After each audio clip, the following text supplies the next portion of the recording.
बात कर रहा था, है ना, पेसा एक्ट के बारे में, 5वीं अनुसूची के बारे में। और 5वीं अनुसूची, है ना, हमको पता है ना, असम, त्रिपुरा, मेघालय, मिजोरम, है ना, ठीक है, इसको छोड़कर, है ना, क्या, असम, त्रिपुरा, मेघालय, मिजोरम, ये जो मैंने 4 नाम बताए, है ना, इन क्षेत्रों के लिए 6वीं अनुसूची में प्रावधान है।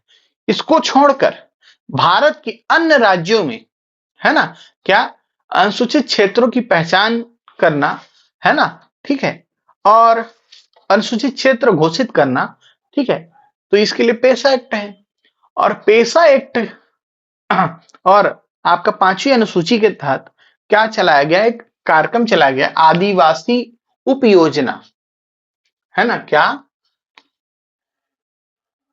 आदिवासी, है ना, ये अनुसूचित जनजाति, क्या, क्या, आदिवासी या अनुसूचित जनजाति उपयोजना, ठीक है, क्या, उपयोजना, ठीक है। कब प्रारंभ हुआ ये पूछा जाता है उपयोजना को, याद रखना। इसकी शुरुआत जो हुई थी 5th 5 ईयर प्लान से हुई थी, 5वीं पंचवर्षीय योजना, ठीक है, भूलना नहीं है। 5वीं पंचवर्षीय योजना से आदिवासी उपयोजना की शुरुआत हुई। और तुमको पूछेगा कब हुई एग्जैक्ट, तो 1976 में। कब हुई थी, 1976 में। क्यों इसकी स्थापना की गई थी, तो इसका जो उद्देश्य था, है ना, उद्देश्य क्या था, जनजातियों का एकीकृत सर्वांगीण विकास करना, जनजातियों की सुरक्षा और विभिन्न प्रकार से शोषण से मुक्ति, ठीक है, क्लियर हो गया। अब देखो इसका ना विभाजन जो है ना, क्या, विभाजन किसका, आदिवासी उपयोजना क्षेत्रों का विभाजन 3 उसमें किया गया है ना, 3 कैटेगरी में किया गया है। पहला जो क्षेत्र जो जनजाति बाहुल्य है ना, क्या, जहां जनजातियों की अधिकता है ना, उन क्षेत्रों को। दूसरा जो क्षेत्र है जहां पर जनजातियां क्या हुई हैं, बिखरी हुई हैं, है ना, बिखरी जनजातियां, है ना, यानी एक जगह नहीं है, अलग अलग जगह निवास कर रही है, ठीक है, समझ में आ रहा है बात।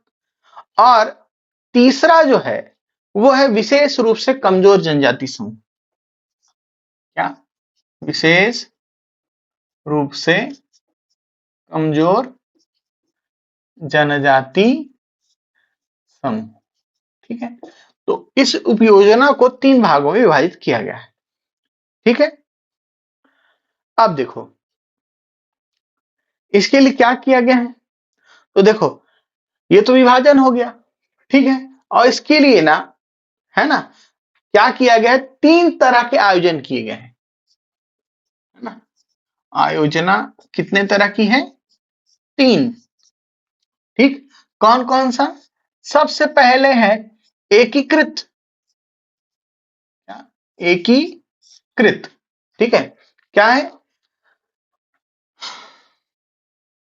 एकीकृत आदिवासी या जनजाति, ठीक है, विकास परियोजना, है ना, एकीकृत आदिवासी जनजाति विकास परियोजना, ठीक है, आईटीडीपी कहते हैं इसको, है ना, ठीक है, इंटीग्रेटेड, है ना, क्या,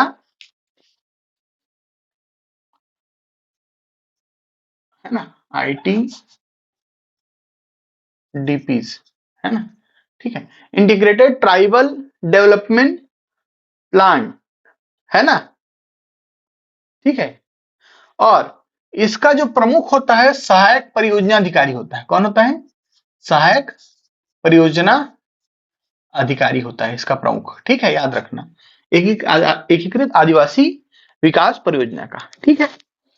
उसके बाद दूसरा जो है वो है माड़ा पॉकेट्स, क्या है, माड़ा पॉकेट्स, ठीक है, माड़ा पॉकेट्स, ठीक है, छोटे छोटे पॉकेट्स बनाए गए हैं जनजातियों के, इसके पीछे का रीजन मैं बताऊंगा कि क्यों बना एक्चुअल में, ठीक है, माड़ा पॉकेट्स, ठीक है। फिर तीसरा है लघु अंचल। क्या? लघु अंचल, इनको कहा जाता है क्लस्टर्स। क्या? क्लस्टर्स, ठीक है। मॉडिफाइड एरिया डेवलपमेंट अथॉरिटी इसका फुल फॉर्म है। क्या? मॉडिफाइड एरिया डेवलपमेंट अथॉरिटी, ठीक है। अब देखो, ये जो है ना, ठीक, हमने देखा था कि भाई जनजातियों की जनसंख्या कितनी है ना, सॉरी, जनजाति जो क्षेत्र है उनका प्रतिशत कितना है ना, राज्य के कुल क्षेत्रफल का, ठीक, कितने आदिवासी अनुसूचित विकास खंड हैं। लेकिन देखो, वो तो जो के त्यों है ना, क्या आपके जो अनुसूचित क्षेत्र है। लेकिन होता क्या है कि रमन सरकार के द्वारा घोषित किया जाता है कि भाई हम क्या करेंगे, अनुसूचित जनजातियों को उनके पोषण आहार के लिए क्या करेंगे, चना गुड़ वगैरह का वितरण करेंगे। कहा? अनुसूचित क्षेत्रों में। तो अनुसूचित क्षेत्रों में तो समझ में आ गया कि ठीक है 85 विकास खंड में करेंगे, तो बस्तर, सरगुजा, ठीक है, कोरबा, जीपी, समझ में आ गया। लेकिन भाई क्या यहीं पर ही अनुसूचित जनजाति निवास करती है ना, और भी जगह निवास करती है। तो उसके लिए ना क्या किया गया है ना, किसका गठन किया गया, माड़ा पॉकेट्स और लघु अंचल का गठन किया गया, ठीक है।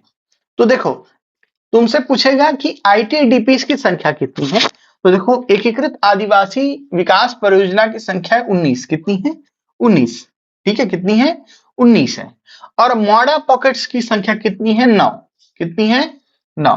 और क्लस्टर्स की संख्या कितनी है आपकी, 2, कितनी है, 2, कितनी है, 2, ठीक है। एक एक करके देखेंगे, चलो इसको मैप के थ्रू, है ना, इसको मैं मिटा रहा हूं और आगे बढ़ते हैं, है ना, कि कहां पर आईटीडीपी कौन कौन सी है ना, ठीक। एक आभासी मैप बनाएंगे हम छत्तीसगढ़ का, है ना, और उसमें इसको देखने की कोशिश करेंगे कहां पर क्या है।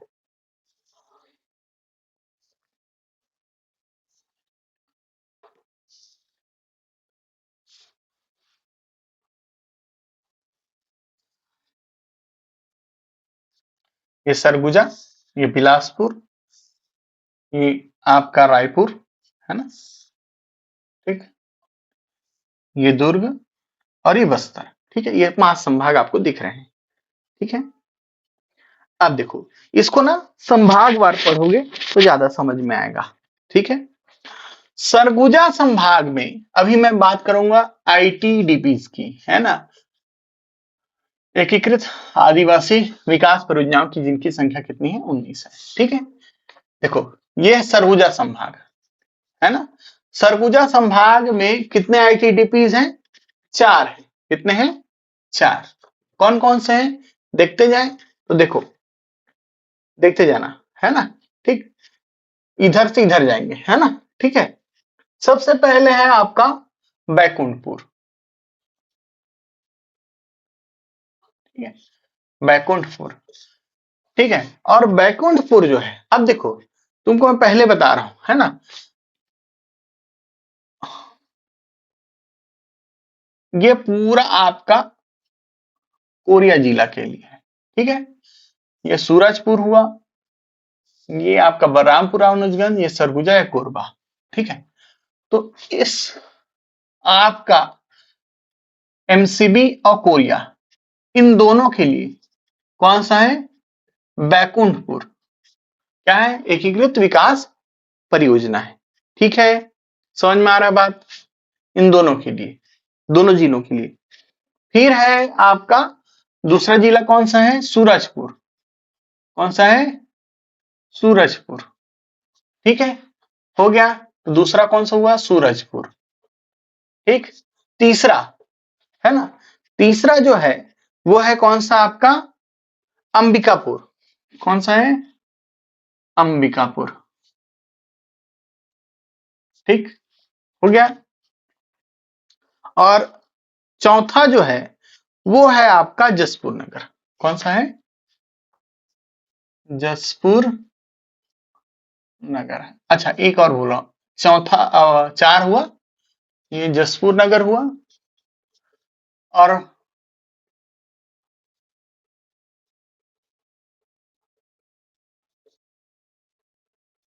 जसपुर हुआ, और है 5th आपका पाल, ये बलरामपुर रामानुजगंज के लिए। तो 5 है सरगुजा में, कितने हैं? 5। कितने आईटीडीपीस एकीकृत विकास परियोजना कितने हैं? 5। ठीक है, याद रखना कौन कौन सा? बैकुंठपुर, सूरजपुर, अंबिकापुर, जसपुर और बलरामपुर रामानुजगंज के लिए कहाँ है? पाल में है ना, एक स्थान। क्लियर? अब देखो कोरबा, सॉरी बिलासपुर संभाग, बिलासपुर जो संभाग है उसके लिए आपके 3 है। ये है जीपीएम गौरेला पेंड्रा मारवाही, ये है कोरबा, ठीक है, और ये धर्मजयगढ़। ठीक है, ये 3 आईटीडीपीस हैं। ठीक, धर्मगढ़ जो है वो आपका किसको कवर करता है? सारंगगढ़, विलईगढ़ और रायगढ़ को। ठीक है, क्लियर?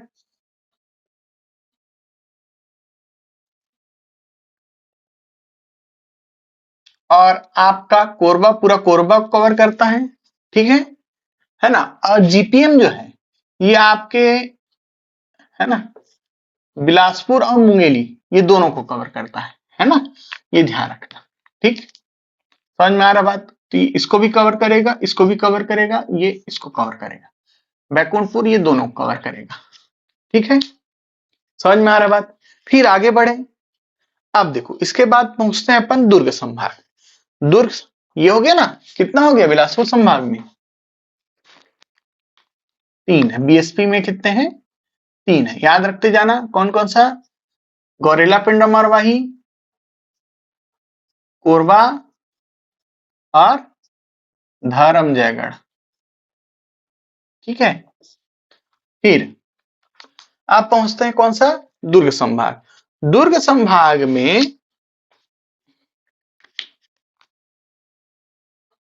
ये है आपका कौन सा जिला? बालोद, है ना, और ये है कौन सा? एमसीबी मोहला मानपुर अंबागढ़ चौकी, एमएमए, है ना, एमएमए मोहला मानपुर अंबागढ़ चौकी। ठीक है, तो दुर्ग संभाग में है 2। ठीक, कहा? दुर्ग संभाग में कितने हैं? 2। कौन कौन से हैं? तो भैया पहला तो आपका कौन सा होगा? एमएमए मोहला मानपुर अंबागढ़ चौकी। ठीक, और दूसरा जो है वो है कौन सा? आपका डोंडी लोहारा क्षेत्र, है ना, कौन सा? डोंडी लोहारा का क्षेत्र। ठीक है, डोंडी लोहारा हो गया। अब रायपुर संभाग आते हैं। ऊपर में तो है ही नहीं, कौन सा बचेगा? ये गरियाबंद, है ना, कौन सा? गरियाबंद। ठीक, और आपका कौन सा बचा होगा? धमतरी होगा ना। ठीक, तो गरियाबंद और ये धमतरी में कौन होगा? नगरी सिहावा। ठीक है, और ये कौन सा है? गरियाबंद, है ना, ये हो गया। तो रायपुर संभाग में कितना हो गया जी? 2। कौन कौन सा? नगरी सिहावा और गरियाबंद। ठीक है, हो गया। अब देखो कितने हो गए? 5, 3 8, 2 10 और 2 12। अब मेरे को बताओ बस्तर संभाग में कितने जिले हैं? कितने जिले हैं? 7। ठीक है ना, और इन 7 जिलों के जो मुख्यालय है, ठीक है, क्या मुख्यालय, है ना, वहां पर आपके इनके क्या है? क्या है जी? आईटीडीपीज है। ठीक है, अब इसको देखो कहां कहां होगा, है ना, तो देखो कांकेर में है भानु प्रतापपुर। कौन है? भानु प्रताप। ठीक है, एक हो गया। ये नारायणपुर हुआ, हो गया। ये कोंडागांव हुआ,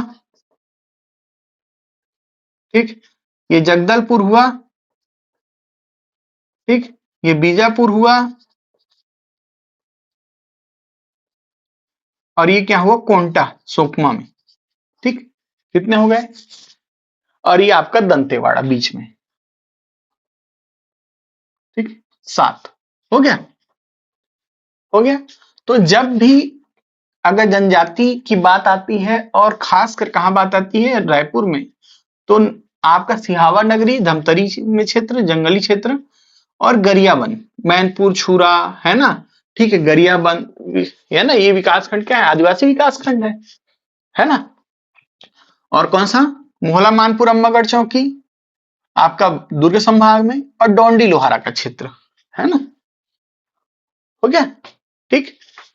अब बिलासपुर में केवल किस 2 जिलों को छोड़ दें, शक्ति और जांजगीर चांपा को, तो ये कवर हो रहा है जीपीएम, कोरबा और धर्मजयगढ़, ठीक है, क्लियर, याद हो जाएंगे आपको 19 क्या आईटीडीपीस, है ना। फिर से इमेजिन करो, आंख बंद करो, सोचो, बैकुंठपुर कोरिया और एमसीबी के लिए, सूरजपुर, अंबिकापुर, बलरामपुर, रामानुजगंज के लिए पाल, उसका नाम चेंज है ना, उसके लिए पाल है, फिर है जसपुर, खत्म बात, है ना, हो गया ना, 5 हो गया यहां पर, ठीक है। 5 इसलिए हुआ क्योंकि भाई बैकुंठपुर और इसका एक है, 6 जिला है टोटल, लेकिन बैकुंठपुर और इसके लिए एक है, इसलिए, ठीक। यहां पर जांजगीर चांपा में तो है ही नहीं है जनजाति, है ना, तो भाई कौन सा बचा, जीपीएम बचा, जीपीएम किसके लिए है आपका, मुंगेली और बिलासपुर के लिए, कोरबा और रायगढ़ का धर्मजयगढ़, और सरंगढ़ विलेगढ़ उसके लिए धर्मजयगढ़, मोहला, मानपुर, अम्बागढ़ चौकी, ठीक, डोंडी, नगरी और गरियाबंद, ठीक है, एक सिरे से, एक लाइन से दिख रहा है, मोहला, मानपुर, अम्बागढ़ चौकी, डोंडी लोहारा, नगरी और गरियाबंद, और इसका 7 जिला, इसको कर देना, कांकेर में केवल भानु प्रतापपुर को आप एक्स्ट्रा दिमाग में रखेंगे, ठीक है, हो गया। अब देखो, ये हो गए आईटीडीपीज, है ना, एकीकृत आदिवासी विकास परियोजना, ठीक है। अब हम आते हैं किसके ऊपर, आपके माड़ा पॉकेट्स पर, है ना, किस पर, माड़ा पॉकेट्स। माड़ा पॉकेट्स की स्थापना कहाँ की जाती है, इसको लेकर प्रश्न पूछा जा सकता है आपसे, है ना।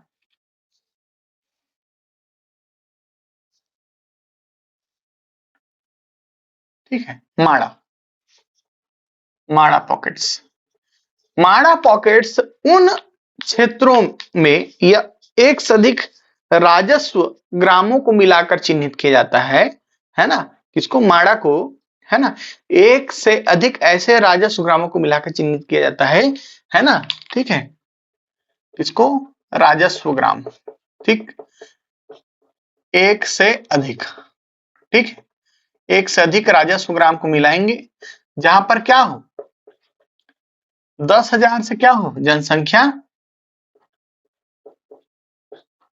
10,000 से जनसंख्या क्या हो, अधिक हो, क्या हो, अधिक हो, ठीक है। और 10,000 से जनसंख्या में इस 50%, इस 10,000 जनसंख्या का 50% क्या हो, एसटी पॉपुलेशन हो, शेड्यूल ट्राइब का पॉपुलेशन हो, ठीक है, 50 और मोर देन 50% क्या हो, अनुसूचित जनजाति जनसंख्या हो, ठीक है। अब नाव कौन कौन से हैं, तो देखते जाना नाव कौन कौन से हैं, ठीक है, क्लियर। अब देखो, है ना, बिलासपुर संभाग, बिलासपुर संभाग में 2, ये है गोपालपुर रायगढ़ में, कौन सा है, गोपालपुर, माड़ा पॉकेट, ठीक, रुगजा शक्ति में है, ये रायगढ़ में है, याद रखना, और ये कहां है, रुगजा शक्ति जिला में है अब, ठीक है, समझ में आ गया, 2 मिल गया बिलासपुर संभाग में, ठीक। अब आ जाओ कहां पर, आपका रायपुर संभाग में, कहां, रायपुर संभाग में, ठीक है, कहा जी, रायपुर संभाग में, रायपुर संभाग में अगर हम देखें, अच्छा एक और बच रहा है ना, रुगजा शक्ति में है, याद रखना ये, है ना। रुगजा कहाँ है? शक्ति जिला में है, ठीक है। और ये है सारंगगढ़ विलयगढ़, है ना। तो इसमें सारंगगढ़ जो है, यहाँ पर माड़ा पॉकेट है। कहाँ पर? सारंगगढ़ में। तो बिलासपुर संभाग में कितने हुए? 3 हुए, ठीक है। कितने हैं टोटल? 9। तो 9 तो में से 3 बिलासपुर खा गया, ठीक है। कितने? 3, ठीक। और रायपुर को अभी तक कम मिलता था, रायपुर अब 4 खाएगा, है ना। कौन कौन सा? तो देखते जाओ, ठीक। यहां से देखते जाओ, ये है बलौदा बाजार। कौन सा है? बलौदा बाजार। फिर कौन सा है यहाँ पर? महासमुंद। कौन सा है? महासमुंद, ठीक है। हो गया। फिर अब देखो इसमें ना महासमुंद में दो ठो है, महासमुंद 1 एंड 2, ठीक। हो गया, 1 2 और 3 हो गया। महासमुंद 1, महासमुंद 2, दो ठो है माड़ा पॉकेट्स, ठीक है। और तीसरा है आपका गंगरेल। कौन सा है? गंगरेल, ठीक है। गंगरेल डैम है ना, कहा? धमतरी में, ठीक है जी। समझ में आ रहा बात? और उसके बाद सीधा चलते हैं अपन दुर्ग संभाग पर। दुर्ग संभाग में है यहाँ कंवरधा में, हाँ, कबीरधाम में, है ना, ठीक है। कबीरधाम, कबीरधाम, ठीक है। उसके बाद आपका नचनिया। कहा? नचनिया। नचनिया कहाँ है? खैरागढ़ चुईखदान गंडई में, है ना, ठीक है। यहां पर करते हैं नचनिया।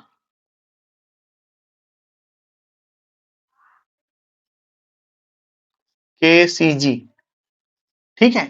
अब देखो कितना हो गया?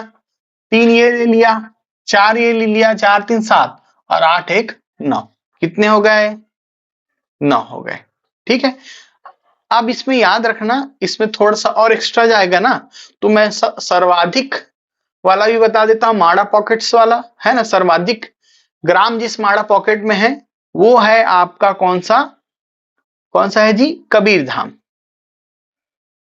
ठीक है। सर्वाधिक माड़ा पॉकेट्स किसके पास है? कबीरधाम के पास है ना। इसको ध्यान रखना, सर्वाधिक माड़ा पॉकेट्स, मोस्ट, किसके पास है? कबीरधाम के पास है। और सबसे कम माड़ा पॉकेट्स जो है गोपालपुर रायगढ़, इसके पास है 30 केवल। कितने ग्राम है? 30 ग्राम है, ठीक है। इसके पास कितने हैं? 219 है। कितने हैं? 219, ठीक है। 290 आपके स्तर के हिसाब से इतना बहुत ज्यादा है, ठीक है। इसके बाद अब आते हैं लघु अंचल, इसी में पढ़ लो। क्या? लघु अंचल। लघु अंचल 2 ठो है जी। कितने हैं? 2। कौन कौन सा? अब देखो 2 कौन कौन सा है। ये बलौदा बाजार जिला में धुरी बांधा है। क्या? धुरी, धुरी बांधा, ठीक है। और राजनांदगांव में, है ना, बछेरा भाटा है। कौन सा है? बछेरा भाटा, ठीक है। क्लियर? तो कौन कौन सा है? धुरी बांधा कहाँ है जी? बलौदा बाजार में, ठीक है। और आपका दूसरा कौन है? बछेरा भाटा। ये कहाँ है? आपका राजनांदगांव में, ठीक। कहाँ है? राजनांदगांव में, ठीक है। क्लियर? तो इस तरीके से आपके क्या हो गए? माड़ा पॉकेट्स लघु अंचल कंप्लीट हो गए, है ना। मैंने आपको, है ना, आदिवासी विकास खंडों को पहले ही बता दिया है। अब यहां से आपके जो प्रशासनिक प्रयास जो थे वो खत्म हो गए, है ना, ठीक है। ठीक। अब सीधे अपन चलेंगे कहां पर? इसके बाद जनजाति के ऊपर चलेंगे, जहां पर हम देखेंगे कि भाई विभिन्न प्रकार की जो जनजातियां हैं उनका कल्चर कैसा है ना, ठीक है। एक, हाँ हाँ, ठीक। इसमें एक दो तो चीजें बची हुई हैं, जैसे एक है जनजाति, है ना, क्या? आ, क्या बोलते हैं, सलाहकार परिषद, है ना। जनजाति सलाहकार परिषद में आपको ये समझाना है कि है क्या ये, है ना। इसका अध्यक्ष कौन होता है, तो इसका अध्यक्ष जो होता है जनजाति सलाहकार परिषद का, याद रखिएगा कौन होता है, मुख्यमंत्री होता है ना। ठीक है, चलो इसको भी कंप्लीट ही कर देते हैं, है ना, छोड़ते नहीं किसी चीज के लिए, है ना। चलो देख ही लेते हैं, थोड़ा सा लंबा होगा क्लास लेकिन कोई दिक्कत नहीं है ना। इसको कंप्लीट करेंगे तो जल्दी जल्दी होगा, है ना। चलिए, तो जनजाति सलाहकार परिषद, है ना, क्या, जनजाति सलाहकार परिषद, इसका प्रावधान 5वीं अनुसूची में भी है, 6वीं अनुसूची में है ना। लेकिन 5वीं अनुसूची में खासकर, है ना, हम अभी 5वीं छत्तीसगढ़ के हिसाब से देख रहे हैं, तो हम छत्तीसगढ़ के हिसाब से देखेंगे 5वीं अनुसूची में क्या है ना। तो भाई जनजाति जो सलाहकार परिषद है ना, ठीक है। अब इसको पढ़ना है ना, तो इसको इसको पढ़ने के लिए आपको थोड़ा सा कहां जाना पड़ेगा, विभाग के ऊपर जाना पड़ेगा, किसके ऊपर, आदिम जाति विभाग के ऊपर, है ना, क्या, आदिम जाति विभाग के ऊपर, है ना। ठीक है, क्या, अनुसूचित जाति, है ना, जनजाति, सॉरी, आदिम जाति व अनुसूचित जाति विकास विभाग के ऊपर, ठीक है। तो आदिम जाति व अनुसूचित जाति विकास विभाग, ठीक है, इसके अंतर्गत ही ये आएगा, कौन, जनजाति सलाहकार परिषद, ठीक है।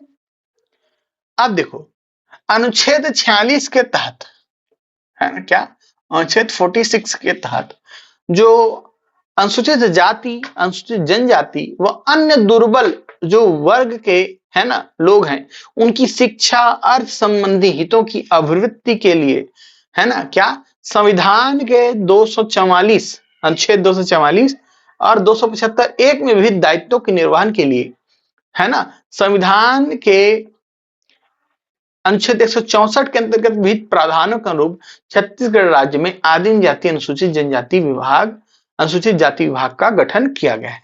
तो देखो, अनुच्छेद 46 क्या है, राज्य के लिए कर्तव्य, है ना, इसी राज्य के लिए जो कर्तव्य है उसी के तहत इस विभाग का गठन किया गया है, और बहुत सारे प्रावधान, इसको आपको जानने की जरूरत नहीं है, ठीक है। किस लिए काम करेगा, अनुसूचित जनजाति और अनुसूचित जाति के विकास के लिए काम करेगा ये विभाग, है ना, इसमें ज्यादा डेप्थ वाला बात ही नहीं है ना। अब देखो, ठीक है, तुमको ना 2-3 अधिनियम पूछेगा, लेकिन उस अधिनियम पर मैं बाद में जाऊंगा। सबसे पहले मैं जाऊंगा जनजाति सलाहकार परिषद पर, ठीक है। जनजाति सलाहकार परिषद है क्या, है ना। तो देखो, 5वीं अनुसूची के अनुसार, क्या, 5वीं अनुसूची के अनुसार, है ना, वे राज्य जहां अनुसूचित क्षेत्र हैं, क्या, वे राज्य जहां क्या है, अनुसूचित क्षेत्र हैं, ठीक है, वहां पर क्या, राष्ट्रपति निर्देश देते हैं कि क्या किया जाए, जनजाति सलाहकार परिषद का गठन किया जाए, है ना, ठीक है। और देखो, जरूरी नहीं कि जनजाति सलाहकार परिषद अनुसूचित क्षेत्रों में भी हो, गैर अनुसूचित क्षेत्र में भी हो सकते हैं, इसको ध्यान रखना, तुमको क्रॉस करने की कोशिश करेगा, है ना, तो इसको ध्यान रखना कि भाई जरूरी नहीं है, ठीक है। कहाँ हो, जनजाति सलाहकार परिषद कहाँ हो आपका, कहाँ हो जी, ठीक है। अब इसका वर्णन कहां पर है, आदिम जाति अनुसूचित जाति विकास विभाग के अंतर्गत जनजाति, है ना, सलाहकार परिषद, सलाहकार परिषद, इस जनजाति सलाहकार परिषद का जो वर्णन है ना, वो किसमें है, आपके 5वीं अनुसूची में, किसमें है, 5वीं अनुसूची। अब 5वीं अनुसूची में भी किसमें है, भाग ख में है, किसमें है, 5वीं अनुसूची के भाग ख में। भाग ख में क्या कहा गया है, देखो अलग अलग 5 भागों में बांटा गया है ना, इस 5वीं अनुसूची को, जिसमें भाग ख में अनुसूचित जनजाति व अनुसूचित क्षेत्रों के प्रशासन और नियंत्रण पर बात की गई है, किस पर, अनुसूचित जनजाति व अनुसूचित क्षेत्रों के प्रशासन के बारे में है ना। ठीक है, क्लियर, समझ में आ रहा बात। मैंने इसके बारे में बताया भी था पिछली क्लास में कि भाई जो 5वीं अनुसूची के अंतर्गत जनजाति सलाहकार परिषद बनेगा, है ना, ये किसके आदेश पर बनेगा, आदेश या निर्देश किसके, कौन देगा, राष्ट्रपति। कौन देगा, राष्ट्रपति। ठीक, लेकिन इसमें नीति निर्माण, है ना, नीति निर्धारण और नियमन कौन करेगा, राज्यपाल करेगा। कौन करेगा, राज्यपाल करेगा। ठीक है, जनजाति सलाहकार परिषद, इसमें कितने सदस्य होंगे, कितने सदस्य होंगे, मिनिमम 20। क्या है, मिनिमम 20 है ना, याद रखना 20 या 20 से अधिक हो सकते हैं, लेकिन इस 20 में ये जितना भी सदस्य है ना, उसका कितना, 3/4 क्या होगा, अनुसूचित जनजाति के क्या होंगे, एमएलएज होंगे। क्या होंगे, एमएलएज होंगे। ठीक है, लेकिन अगर अनुसूचित जनजाति के एमएलएज नहीं मिल रहे हैं तो इस कंडीशन में आप सामान्य वर्ग से या किसी को भी क्या बना सकते हैं, अनुसूचित जनजाति सलाहकार परिषद का सदस्य बना सकते हैं। ठीक है, ठीक है। और अच्छा, तुमको पूछेगा कि ये जो एमएलए होंगे कहाँ के होंगे, विधानसभा होंगे कि विधान परिषद के, तो याद रखना विधानसभा एमएलए होंगे, है ना। कौन होंगे, विधानसभा एमएलए होंगे। ठीक है, क्लियर हो गया। ठीक, और इसका कार्य क्या है जी, इसका जनजाति सलाहकार परिषद का कार्य क्या है, सलाह देना। किसको सलाह देना, किसको सलाह देगा, राज्यपाल को। किसको सलाह देगा, राज्यपाल को, है ना। ठीक है, इसके लिए अनुसूचित जाति कल्याण व उन्नति के लिए के विषय संबंधित चीजों पर सलाह देगा। ठीक है, कौन, जनजाति सलाहकार परिषद। ठीक है ना। अब देखो छत्तीसगढ़ में, है ना, इसके लिए एक नियम बनाया गया, और नियम कब का है, 2006 में है ना। कब का है, 2006 का, जनजाति सलाह, छत्तीसगढ़ जनजाति सलाहकार परिषद नियम 2006, है ना। क्या नियम 2006, है ना। उपनियम, ठीक है, क्या उपनियम 3 और 4। ठीक है, अब देखो 2006 में नियम बनाया गया है जनजाति सलाहकार परिषद के लिए, इसके उपनियम 3 और 4 जो है, इसमें प्रदत्त शक्तियों का प्रयोग करते हुए छत्तीसगढ़ राज्य के लिए इस विभाग की सम्यक अधिसूचना दिनांक 27/6/2014 एवं 2/12/2016 द्वारा छत्तीसगढ़ जनजाति सलाहकार परिषद का गठन किया गया है ना। ठीक है, ठीक, और कब गठन किया गया, 2019 में। ठीक है, कब, 2019, कब, 23 जुलाई को, कब, 23 जुलाई 2019 को जनजाति सलाहकार परिषद का गठन किया गया। अब बोलोगे कि भैया इसमें सदस्य तो बन गए, है ना। ठीक है, कितने होंगे, मिनिमम 20 होंगे। अध्यक्ष कौन होगा इसका, है ना। तो देखो पदेन अध्यक्ष इसका होता है कौन, सीएम। उपाध्यक्ष पदेन कौन होगा, जनजाति मंत्री। कौन होगा, जनजाति मंत्री। जो भी जनजाति मंत्री होंगे वो इसका क्या होंगे, उपाध्यक्ष, विभागीय मंत्री, है ना। ठीक है, और कौन होगा, है ना। इसके अलावा किसी विधायक को ही बना सकते हैं, लेकिन विभागीय मंत्री होते हैं, याद रखना। कौन होते हैं, विभागीय मंत्री इसके क्या होंगे, क्या होंगे जी, उपाध्यक्ष होंगे। ठीक है, क्लियर हो गया।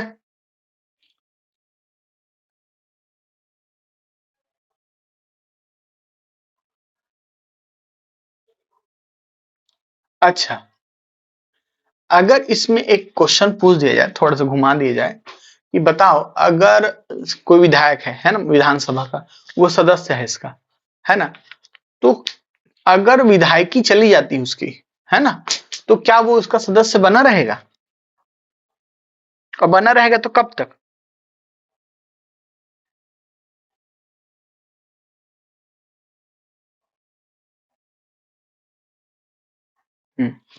देखो, याद रखना, विधानसभा का जब तक सदस्य है तब तक वो रहेगा। जैसे ही उसका क्या हुआ, वो उसका विधायकी गया, माने उसका खत्म। ठीक है। और किसी सदस्य को मनोनीत किया गया है तो मैक्सिमम 1 साल तक उसका मनोनयन अगर किया गया है कि भाई इसको बना दिया जाए सदस्य, तो मैक्सिमम कितने साल तक रहेगा? 1 साल तक रहेगा। 1 साल तक। ठीक है। पूर्व विधायक लोग को बना दिया जाता है कभी कभी, है ना। ठीक है, हो गया। अब इसमें क्वेश्चन भी पूछा गया था, जनजाति सलाहकार जो परिषद है ना, वो किससे संबंधित है? तो अनुसूचित जाति संबंधित है ना, कि अनुसूचित क्षेत्र संबंधित है, कि अनुसूचित सॉरी अनुसूचित क्षेत्र से है, आदिवासी क्षेत्र से है, अब 5वीं अनुसूची से। तो मैंने बता दिया कि भाई 5th शेड्यूल में इसका प्रावधान है। ठीक है, किसके बारे में है? अनुसूचित क्षेत्रों के बारे में है ना, और अनुसूचित जनजाति के बारे में। ठीक है, क्लियर है? ठीक है। अच्छा, छत्तीसगढ़ में बताओ मेरे को मैक्सिमम कितने सदस्य हो सकते हैं जनजाति सलाहकार परिषद में? याद रखना, कितने होंगे मैक्सिमम? 20 होंगे। कितने होंगे? 20 होंगे। ठीक, हो गया, क्लियर? ठीक, चलो यहीं तक है ना। योजना, छत्तीसगढ़ जनजाति अनुसूचित जनजाति संबंधित योजनाओं, और क्या अनुसूचित जनजाति हेतु क्या विशेष जो क्या बनाए गए हैं, प्रावधान किए गए हैं, है ना, अधिनियम बनाए गए, उस पर चर्चा हम नेक्स्ट क्लास में करेंगे। ठीक है, चलो मिलते हैं अपन।